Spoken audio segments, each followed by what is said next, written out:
جی السلام علیکم ورحمۃ اللہ وبرکاتہ۔ ابھی کچھ دیر پہلے میں نے ولاگ دیکھا ہے سعد الرحمان المعروف ڈکی بھائی کا۔ 100 دن کی جیلوں حوالاتوں کے بعد پہلا ولاگ، 100 دن کی قید اور اسیری کے بعد پہلا ولاگ۔ یقین کریں دل دکھی ہے، تکلیف میں ہوں کہ اتنا بھی ظلم ہو سکتا ہے کسی پر، اتنا بھی ظلم کیا جا سکتا ہے کسی پر، اتنی بھی ناانصافی کی جا سکتی ہے کسی سے، اتنی بھی اندھیر نگری ہو سکتی ہے، یہ سب ہو سکتا ہے، یہ سوچ سوچ کر دل دکھی ہے۔ اور اس لیے میں یہ آپ سے بات کر رہا ہوں کہ دل بہت دکھی ہے۔ میں نے کہا آپ سے بات کروں اس پر۔ سعد الرحمان المعروف ڈکی بھائی معروف یوٹیوبر، مشہور یوٹیوبر، آپ سب جانتے ہی ہوں گے۔ میں تو پہلے نہیں جانتا تھا، بہت زیادہ نہیں جانتا تھا، لیکن اس کیس کے بعد ڈیفینیٹلی جان گیا۔ اور اس کیس میں میری انٹری بھی ہے، میں بھی بے وقوف بنا ہوں، میری انٹری، اور میں کیسے بے وقوف بنا یہ میں بعد میں بتاتا ہوں۔ لیکن سعد الرحمان المعروف ڈکی بھائی کا ولاگ سنتے ہوئے میں بہت دکھی ہوا، کیونکہ وہ کئی مرتبہ درمیان میں رویا، کئی مرتبہ اس کی آنکھوں میں آنسو آئے، کئی سوالات اس نے کیے ہم سب سے کہ میرے دادے کا کیا قصور تھا، میرے دل کے مریض باپ کا کیا قصور تھا، میری ماں کا کیا قصور تھا، میری بیوی کا کیا قصور ہے، میرے بھائیوں کا کیا قصور ہے، اور میرا اتنا بڑا قصور، یعنی سعد الرحمان المعروف ڈکی بھائی پر الزام کیا تھا۔ ویسے تو NCCIA نے بڑے ہی پرچے لمبے ہی کھینچ دیا، اس طرح لگ رہا تھا جس طرح یہ کلبھوشن یادیو کا ساتھی ہے جو اب پکڑا ہے، جس طرح فخر سے وہ ایڈیشنل ڈائریکٹر جس نے مجھے بھی بیوقوف بنایا، سرفراز چودھری، جس طرح فخر سے وہ بیان کرتا تھا ویسٹ کوٹ پہن کے اور کہانیاں بیان کرتا تھا، اس پر میں نے پہلے بھی اعتراض کیا تھا کہ جب ڈکی کو پکڑ لیا اس نے، تو اس نے اس کو بغیرت کہا ایک پوڈ کاسٹ میں۔ میں حیران ہوا کہ جو سامنے بیٹھا تھا اس نے بھی نہیں کہا کہ آپ اگر کسی نے جرم کیا ہے تو آپ نے پکڑ لیا ہے، ٹھیک ہے عدالت فیصلہ کرے گی، آپ کسی کو بغیرت کیسے کہہ سکتے ہیں؟ وہ بھی چپ رہا، اور میں بڑا اس دن بھی غصہ بھی آیا، دکھی بھی ہوا کہ یہ کیسے افسر ہیں، 16 17 18 گریڈ کا افسر ہے اور کسی بندے کو بغیرت کہہ رہا ہے اور لائیو کہہ رہا ہے، یعنی ریکارڈ کروا رہا ہے، انٹرویو دے رہا ہے، کوئی خوف خدا نہیں، کوئی اس کو نہیں ہے کیونکہ اوپر سے مجھ سے پوچھ لے گا۔ تو خیر اس ولاگ میں ڈکی رویا بھی اور اس نے سوالات بھی کیے، اور بھلا اس کا قصور کیا تھا ڈکی بھائی کا؟ اس کا قصور یہ تھا کہ ایک جانے یا انجانے میں یہ ایک جوئے کی ایپ کو پروموٹ کر رہا تھا۔ یہ وہی جوئے کی ایپ ہے جو PSL کی سپانسر بھی تھی، اور یہ وہی جوئے کی ایپ ہے جو ہمارے کھلاڑیوں کے سینوں پر جس کا لوگو لگا ہوتا تھا، اور یہ وہی جوئے کی ایپ ہے جس کا ایک برانڈ ایمبیسیڈر بھی ہے بڑا آدمی، اور یہ جوئے کی ایپ شاید آج بھی چل رہی ہو، کہیں نہ کہیں موجود ہو، لیکن ڈکی پکڑا گیا۔ اور پھر جس طرح اس کو پکڑا، وہ چین سے آیا تھا، ملیشیا جا رہا تھا اپنی بیوی کے ساتھ، جس طرح پکڑا اور ڈرامائی رنگ دیا گیا کہ پتہ نہیں فرار ہو رہا تھا ملک سے، تو پتہ نہیں ہم نے کوئی 40 دن ناکے لگائے رکھے، تو پتہ نہیں کتنا بڑا نریندر مودی کا یہ ساتھی تھا، یا پتہ نہیں کتنا بڑا دنیا کا دہشت گرد پکڑ لیا۔ خیر وہ تو چھوڑیں، آپ سن چکے ہیں۔ اس اپنے ولاگ میں جو 52 منٹ کا ولاگ ہے ڈکی بھائی کا، اور جس میں اس نے موٹی موٹی باتیں بتائیں، وہ ٹھیک کہہ رہا تھا کہ 100 دن کی قید ہے، قدم قدم پر چھتر پڑے ہیں، اور مجھے ڈاکٹر عمر عادل یاد آ رہے ہیں۔ ڈاکٹر عمر عادل نے مجھے کہا کہ آپ کو پتہ ہے سعد الرحمان ڈکی بھائی کو کتنا مارا جاتا تھا، اس پر کتنا تشدد کیا جاتا تھا؟ میں نے کہا چھوڑیں، کیسی بات کرتے ہیں، اس کو تو ہاتھ بھی کسی نے نہیں لگایا۔ اس نے ڈاکٹر عمر عادل نے دیکھا اور کہا کہ آپ بھولے ہیں کہ بے وقوف ہیں؟ میں نے کہا کہ لگ رہا ہے کہ میں بے وقوف ہی ہوں اگر آپ سچے ہیں تو اس نے، ڈاکٹر عمر عادل نے کہا کہ اتنا مارا جاتا تھا کہ سعد الرحمان جو ڈکی بھائی ہے، اس کی جو کمر ہے یہ کالی سیاہ کمر ہو جاتی تھی، پہلے نیلی اور پھر کالی ہو جاتی تھی۔ اور ڈاکٹر عمر عادل نے میرے ہی پوڈ کاسٹ میں بتایا کہ جو چھتر NCCIA کے پاس تھا وہ کہیں بھی نہیں ہوگا پورے پاکستان میں۔ تو خیر اس ڈاکٹر عمر عادل بیچارہ بھی قید میں رہا اور عجیب و غریب اس میں مقدمے بنے، اور پھر اس کے ساتھ اس جو ذہنی ٹارچر دیا گیا، اور اس نے وہ اس گندی حوالات میں، جس کا میں نے بھی وزٹ کیا ہوا ہے، دیکھی، مجھے سرفراز چودھری نے دکھائی تھی، تو وہ ایک گھر کے اندر کوڑے کرکٹ کے ڈھیر کے بعد، یعنی گندگی کے ڈھیر کے ساتھ، نہ اس میں کوئی بلب، نہ اس میں کوئی پنکھا، نہ اس میں کوئی روشنی، نہ اس میں کوئی پانی، نہ اس میں کوئی باتھ روم. اور اس وقت جب مجھے دکھائی سرفراز چودھری نے تو اس وقت کوئی 16 لوگ اندر تھے. تو خیر ڈکی نے اپنی اس 52 منٹ کے ولاگ میں بہت ساری باتیں بتایا کہ کس طرح میں اور میری بیوی ملائیشیا جانے کے لیے ایئرپورٹ پہنچے، کس طرح ہمیں وہاں سے گرفتار کیا گیا، کس طرح مجھے لایا گیا، پھر مجھے پتہ ہی نہیں تھا کہ میرا جرم کیا ہے، اور پھر کس طرح مجھے NCCI national cyber crime investigation agency لایا گیا، اور پھر اس کے بعد کس طرح میرے ساتھ ٹریٹ کیا گیا. 2-3 منظر جو ہے نا جن پہ میں بہت دکھی ہوں. ان میں سے ایک منظر یہ ہے کہ سرفراز چودھری جو ڈپٹی ڈائریکٹر بھی تھا، ایڈیشنل ڈائریکٹر یا ڈپٹی ڈائریکٹر انچارج تھا اس NCCI پنجاب کا، وہ کہتے ہیں کہ جو ہی مجھے اس کے سامنے پیش کیا گیا تو اس نے آتے ہی مجھے ماں بہن کی گالیاں دینا شروع کر دیں، اور پھر میرے منہ پر تھپڑ مارا. میں نے منہ نیچے کیا، کہا منہ اوپر کرو، پھر دوسرا تھپڑ، پھر تیسرا تھپڑ، پھر چوتھا تھپڑ، اور پھر مجھے کہا بینڈ کر جو، یعنی گھٹنوں کے بل آ جاؤ. گھٹنوں کے بل لگ جیسے نہیں تب وہ آپ نے فلموں میں دیکھا ہوگا جس طرح وہ ہینڈز اپ کرواتے ہیں، گھٹنوں کے بل کہتے ہیں بیٹھ جاؤ، یعنی ایک طرح سے آپ گھٹنوں پہ بیٹھے ہوتے ہیں اور ہاتھ اوپر کیے ہوتے ہیں. کہتے ہیں اس طرح مجھے اس نے گھٹنوں پہ بٹھایا اور ہاتھ اوپر کروائے اور ایک ٹیلی فون میں لایا، ٹیلی فون پر ویڈیو کال کی، اور دوسری طرف 7 سال کا کوئی بچہ تھا، غالباً کوئی بیٹا ہوگا اپنا یا کوئی رشتہ دار ہوگا یا کوئی. تو اس سے پہلے پوچھا تم ڈکی کو جانتے ہو، ڈکی کو سنتے ہو؟ اس نے کہا جی میں دیکھتا ہوں، دیکھتا بھی ہوں، سنتا بھی ہوں، جانتا بھی ہوں. بچے نے کہا، تو کہا کہ یہ ڈکی، اور ڈکی ہاتھ کھڑا کر کے نا، یعنی گھٹنوں کے بل ہاتھ اوپر کر کے وہاں اس کی دفتر میں بیٹھا ہوا تھا، یا وہ جیسے گھٹنوں کے بل بیٹھنا ہوتا ہے. تو پیچھے بندہ جو کھڑا ہوا تھا اس نے ڈکی کو مارنا شروع کر دیا. اور سرفراز چودھری نے اس بچے سے، ڈکی بتا رہا ہے کہ اس بچے سے کہا کہ اس کو گالی دو ڈکی کو.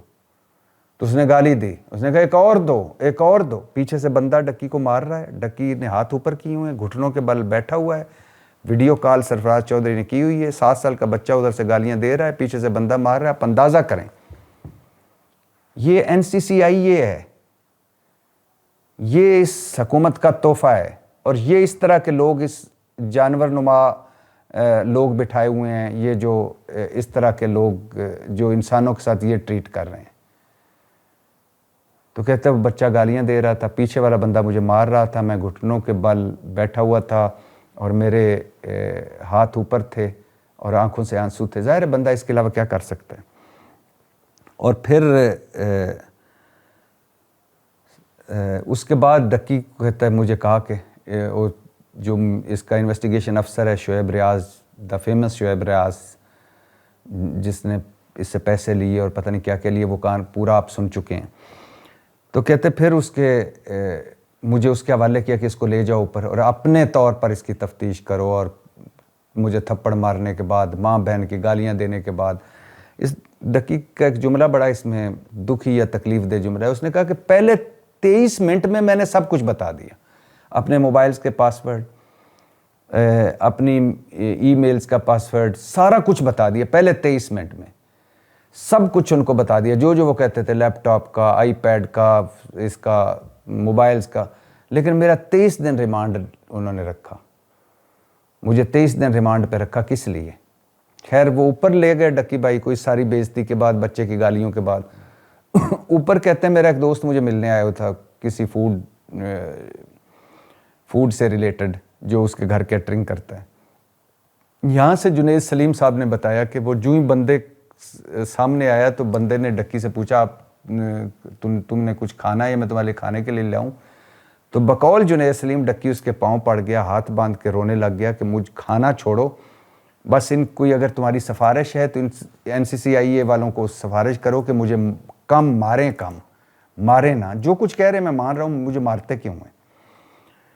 خیر پھر اس کے بعد اسی اپنے ولاگ میں، یہ ضرور دیکھیے گا یہ ولاگ ڈکی بھائی کا، یقین کریں یہ صرف ولاگ نہیں ہے، یہ کہانی ہے، ایک کہانی ہے۔ ڈکی کا قصور کیا ہے؟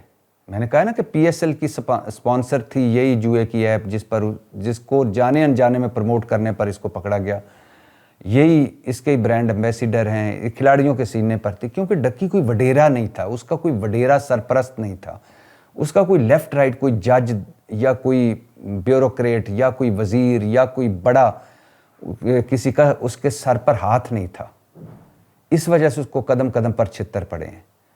پھر اپنے ولاگ میں ڈکی بھائی نے بتایا کہ کس طرح اس کے IO یعنی ڈکی کے IO شعیب ریاض نے اس کے اکاؤنٹ سے جو 3.25 لاکھ ڈالر جو 9 کروڑ کے قریب بنتے ہیں وہ اپنے اکاؤنٹ میں شفٹ کر لی، اور پھر کس طرح پورے دفتر کو جب NCCIA کو پتہ چلا کہ یہ ڈکی سے اس نے اتنے پیسے اپنے اکاؤنٹ میں شفٹ کروائے ہیں، تو پھر کس طرح انہوں نے اس کو فوری طور پر ریکوری بنا کر عدالت میں پیش کر دیا، پھر کس طرح میری ماں اور میری بیوی کو ہراس کیا گیا، اسی ولاگ میں ڈکی بتاتا ہے، اور ذہنی اذیت دی گئی ڈکی کی ماں اور ڈکی کی بیوی اروب جتوئی۔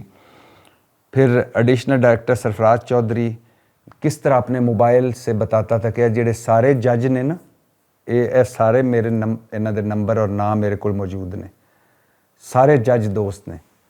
اور پھر کس طرح ڈکی کی اہلیہ یعنی اروب جتوئی کو بلا کر سرفراز چودھری کہتا تھا کہ میں ہی یہاں عدالت ہوں، میں ہی یہاں جج ہوں، میں ہی یہاں سب کچھ ہوں۔ اور پھر کس طرح اروب جتوئی پر مقدمہ، اروب جتوئی جو ہے ڈکی کی اہلیہ ہے، اس پر مقدمہ نہ بنے، وہ گرفتار نہ ہو، اس کو کسی مسئلے میں نہ ڈالے، موبائل تو اس کا خیر ایک بلا کر لے لیا گیا تھا، پھر 1 کروڑ مانگا گیا۔ پھر ڈکی نے کس طرح، یعنی اس کے سارے اکاؤنٹس فریز تھے، دادے تک کے اکاؤنٹس فریز تھے۔ میں اس پر حیران رہ گیا کہ اب ڈکی کے اکاؤنٹس تو فریز کر سکتے ہیں، لیکن اس کی ماں، اس کے والد، اس کے دادے، تو پھر اپنے ماموں سے 60 لاکھ روپے لے کر اروب کی عزت اور جان بچائی ڈکی نے۔ 23 دن کا ریمانڈ، اور پھر جوڈیشل کرنے کے لیے یا جیل بھجوانے کے لیے 30 لاکھ دیے ڈکی نے، اور پھر 4 پرچے تیار ہیں، یہ نہیں دیں گے تم پر، اگر 4 کروڑ دو، یہ شکر ہے یہ ڈکی نے نہیں دیا۔ اور ڈکی کہتا ہے کہ یعنی روتے ہوئے بتاتا ہے میں کیا، میرے سارے خاندان کے اکاؤنٹس فریز، دادے کے اکاؤنٹ تک فریز، میرا سارا خاندان مقروض، ابا جی کے علاج کے لیے ہمارے پاس پیسے نہیں تھے، میرا خاندان قرضہ لے لے کر NCCIA کا پیٹ بھرتا رہا۔ اور پھر جیل کا وہ بتاتا ہے، جیل میں 3 دن کے بعد پہلی ملاقات، 10 دن کے بعد دوسری ملاقات۔ اور اب آپ کو پتہ ہوگا کہ سرفراز چودھری بھی اریسٹ ہے، باقی بھی پکڑے گئے ہیں۔ اب دعا کریں کہ یہ چھوٹ جانا ہے، چھوٹ جاتے ہیں لوگ، لیکن یہ جس کیس میں پکڑے گئے ہیں، اس کیس، ان میں سے ایک کیس اروب جتوئی نے بھی کیا ہے۔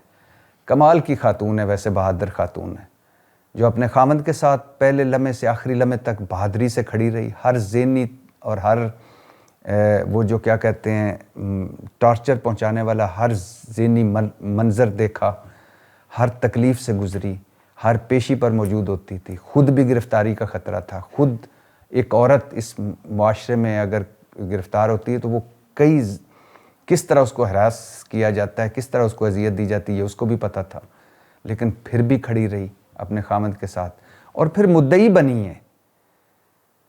اب اس کے ساتھ کھڑا ہونا چاہیے ساروں کو کہ اگر آج اروب جتوئی ہار جاتی ہے، اگر آج اس کے ساتھ کوئی کھڑا نہیں ہوتا، اگر آج اس فیملی کے ساتھ کوئی کھڑا نہیں ہوتا، یعنی اس باپ کے ساتھ جو ہارٹ پیشنٹ ہے، اس ماں کے ساتھ جس نے پتہ نہیں کتنے آنسو بہائے ہوں گے، اس بھائی کے ساتھ جو اپنے سارے تعلیم اور کاروبار چھوڑ کر بھائی کے پیچھے رلتا رہا، اس ڈکی بھائی کے ساتھ کہ جس کا قصور یہ تھا کہ وہ مڈل کلاس کا تھا نا، ہم جیسا تھا۔ مڈل کلاس، اس ملک میں کوئی مڈل کلاس کا بندہ مشہور ہو جائے، اس کے پاس 4 پیسے آ جائیں، کیوں بھائی؟ یہاں تو صرف بڑوں وڈیروں جاگیرداروں اور سرمایہ داروں کا پاس ہی پیسہ ہونا چاہیے, انہیں مشہور ہونا چاہیے. یہ کہاں سے آ گیا غریب آدمی, اس کے پاس پیسے بھی آ گئے اور مشہور بھی ہو گیا, لاؤ ذرا اس پر مقدمے بناؤ اور اسے قدم قدم پر ذلیل کرو. تو دکھ ہوا, تکلیف ہوئی اس کو روتے دیکھ کر, تکلیف میں دیکھ کر. اور میں سوچ رہا تھا کہ جب یہ اس سارے پروسیس سے گزر رہا تھا, یعنی 23 دن NCCI کے اس گندی حوالات میں اور ان لوگوں کے ان گندے رویوں کے ساتھ, اور پھر اس کے بعد جیل, اور پھر جس طرح اس کا واپسی ہوئی, اس کی ہمت ہے. اور اس میں ڈیفینیٹلی یہ آپ کو میں, یہ اخباروں میں چھپ چکا ہے, ٹی وی میں آ چکا ہے, ولاگز میں بات ہو چکی ہے کہ یہ بتاتے تھے یہ NCCI والے کہ ہمارے پیچھے MI ہے, ISI ہے, اور یہی ہمارے, بلکہ 2 بندے بھی کھڑا کرتے تھے جب ریڈ شیڈ ہوتا تھا کہ یہ MI کا, یہ ISI کا, تاکہ ہمارے اوپر یہ ہیں, ہمارے سر پر ان کا ہاتھ ہے. اور پھر ان کے نام پہ پتہ نہیں کیا کیا لیا جاتا تھا. ان 2 ایجنسیوں کا کمال کا کردار ہے, ISI کا اور MI کا. خاص طور پر MI نے جس طرح تفتیش کی, جب ان کو پتہ چلا کہ ہمارا نام مس یوز کیا جا رہا ہے, ہمارے نام پہ پیسے لیے جا رہے ہیں, ہمارا نیم ڈراپنگ کی جا رہی ہے, تو پھر انہوں نے جس طرح اس معاملے میں وہ جس طرح آئے, پھر انہوں نے جس طرح انویسٹیگیٹ کیا, پھر انہوں نے جس طرح ساروں کو پکڑ کے تفتیش کی, پھر منوایا, پھر عدالت میں پیش کیا. یقین کریں اگر یہ ایجنسیاں پیچھے نہ ہوتی تو اب تک وہ سارے چھوٹ کر دوبارہ عہدوں پر آ چکے ہوتے. تو دکھ ہوا, تکلیف ہوئی ڈکی بھائی کی کہانی سن کر, اور کہانی کا بلکہ 5% سن کر, اور جو اس کی ذہنی حالت تھی, جو اس کی باڈی لینگویج تھی, اور جس طرح وہ بیان کر رہا تھا. یقین کریں میں پھر وہی فکرے دہراؤں گا کہ میں اسے سن رہا تھا اور میں حیران ہو رہا تھا کہ اتنی ناانصافی, اتنا ظلم, اتنی اندھیر نگری, اب میں کیسے بیوقوف بنا, یا میری انٹری کیسے ہوئی. ہوا یہ کہ جب یہ ڈکی بھائی گرفتار ہوئے تو اس کے بعد اس نے ایک پوڈ کاسٹ میں اس کو بغیرت کہا. تو مجھے بڑا برا لگا. میں نے کہا میں اس کا انٹرویو کرنا چاہیے مجھے, اس کا, سرفراز چودھری اس کا, کیونکہ یہ ایک تو NCCI والے نئے ایکٹیو ہوئے ہیں, آن لائن سائبر کرائم اور پتہ نہیں کیا کیا, اور دوسرا اس کو بھی گرفتار کیا, اور تیسرا یہ کس طرح کسی کو بغیرت کہہ سکتا ہے. تو میں نے خیر ہیڈ آفس ان کے فون کیا. انہوں نے پہلے کہا کہ آپ ابھی ہم نے روکا ہوا انٹرویوز دینے کے لیے, کیونکہ اس نے بہت ساری پوڈ کاسٹ کر دی ہیں سرفراز چودھری نے, تو ابھی ہم نہیں کرنے دے رہے, لیکن آپ کو کروا دیں گے. میں لاہور گیا, کسی سے نمبر لیا, سرفراز چودھری کو کال کی. اس نے کہا کہ آپ آئیں, آپ کو میں اپنا دفتر بھی دکھاؤں گا اور بیٹھ کے بات بھی کر لیں گے, پھر انٹرویو کا بھی کر لیں گے, پہلے آپ میرے دفتر تو آئیں. تو خیر میں اس کے دفتر گیا, غالباً گلبرگ میں ہے, یا میں لاہور کے اتنے رستوں کو نہیں جانتا. تو ایک جگہ پہنچا, وہاں سے ان کی گاڑی آئی, یعنی آگے ان کی گاڑی تھی, پیچھے پیچھے میری گاڑی تھی. خیر دفتر گئے, چھٹی والا دن تھا, مجھے یاد ہے اس دن چھٹی تھی, اتوار تھا. تو میں نے کہا آپ اتوار والے دن دفتر ہوں گے؟ اس نے کہا میں ہوں گا. تو میں جب اس کے کمرے میں گیا, ایک گھر میں ان کا دفتر ہے, تو کمرے میں داخل ہوا اس کے کمرے میں, تو اس وقت اس کے 15-20 سارے تقریباً جو افسر تھے نا NCCI کے, کوئی انسپیکٹر, کوئی سب انسپیکٹر, کوئی ڈپٹی اسسٹنٹ ڈائریکٹر, کوئی پتہ نہیں ایڈیشنل ڈپٹی ڈائریکٹر, کوئی اس طرح کے سارے لوگ بیٹھے ہوئے تھے. تو اس نے ساروں سے تعارف کرایا. خیر سرفراز چودھری, میں بھی بیٹھ گیا. اس کے بعد اس نے وہ میٹنگ ختم کی اور کہا کہ سارے اپنے اپنے کاموں پہ لگ جائیں, اور میرے ساتھ اس نے بات چیت شروع کر دی. اچانک بات چیت کے دوران اس نے کہا آپ نے ڈکی سے ملنا ہے؟ میں نے کہا ڈیفینیٹلی ملوا دیں. تو سرفراز چودھری نے کہا ڈکی کو بلائیں. تھوڑی دیر بعد ہتھ کڑی لگی ہوئی, ڈکی اندر داخل ہو گیا. تو میں نے سرفراز چودھری کی طرف دیکھا, میں نے کہا بٹھائیں اسے.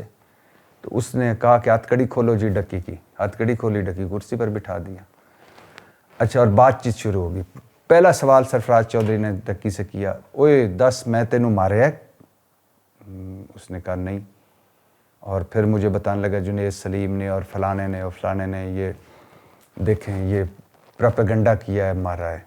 میں ڈکی کی طرف دیکھ رہا تھا. میں نے بھی پوچھا کہ آپ کو مارا ہے؟ اس نے کہا نہیں. اور تیرے تو کوئی تشدد کیتا ہے سرفراز چودھری؟ اس نے کیا؟ اس نے کہا نہیں. اور تینوں کوئی بری گل کہی؟ اس نے کہا, ڈکی نے کہا نہیں. اچھا, تیرے کو کوئی پیسے لے؟ ڈکی نے کہا نہیں. ہاں سرفراز چودھری کے ایک دن میں ضرور ਡਾਂਟਿਆ ਸੀ ਜਿਸ ਦਿਨ ਅਦਾਲਤ ਵਿੱਚ ਇਸ ਤਰ੍ਹਾਂ